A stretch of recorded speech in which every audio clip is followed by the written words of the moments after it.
My name is Marty Case. I'm the author of The Relentless Business of Treaties, How Indigenous Land Became U.S. Property.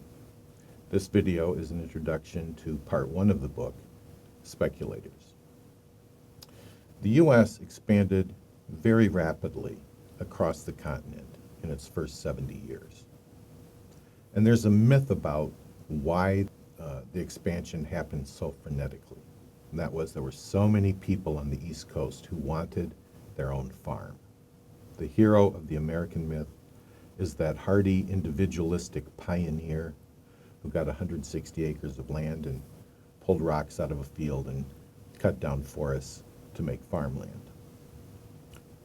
That, in fact, was not the primary motivation for the U.S. expansion, and pioneers were not the direct beneficiaries of U.S. expansion. Instead, the overwhelming motivation for the U.S. acquisition of indigenous land was land speculation on a large scale. Land speculation was built into the DNA of the United States right at the close of the Revolutionary War for two reasons. One, during the war, the U.S. had been unable to pay its military, so it promised land instead of money in case the U.S. won the revolution. Consequently, Army officers were promised millions of acres of land, tens of millions of acres of land. And at the close of the revolution, they refused to lay down their arms until the U.S. Developed a system for acquiring indigenous land, creating perfected titles to that land, and giving the titles to Army officers. They created the first special interest group in the U.S. called the Society of the Cincinnati, which was open only to Army officers in the Continental Army and is still around today. It's a hereditary society. The other big motivation that matched nicely with that was that the federal government had very limited means of raising revenue.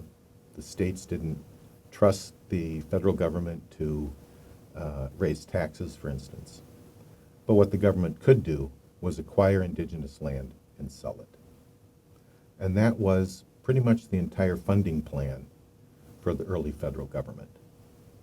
So the government had to sell land to survive, and the speculators were ready customers for that land.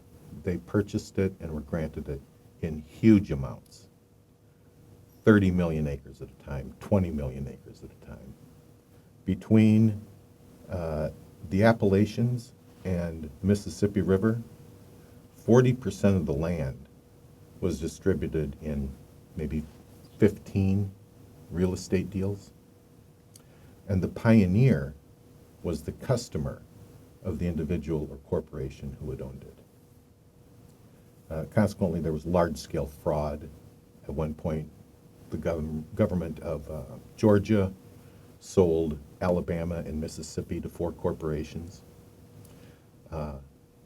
It didn't stand. It was illegal, but there was this huge drive, even through fraud, to acquire indigenous land. 20 years after the Revolution, the U.S. was already acquiring land west of the Mississippi from indigenous nations.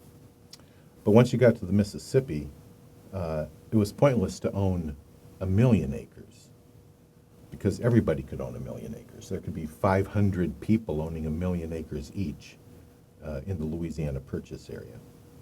So the focus became selecting sites that were important to indigenous people as meeting places and building towns there. And that proved very profitable. 10 square miles could be divided into a lot of city blocks. So this remained the motivation for U.S. expansion, even though the scale of land speculation became smaller. Consequently, I think we have to admit that the main motivation for U.S. expansion was the destruction of nations for profit.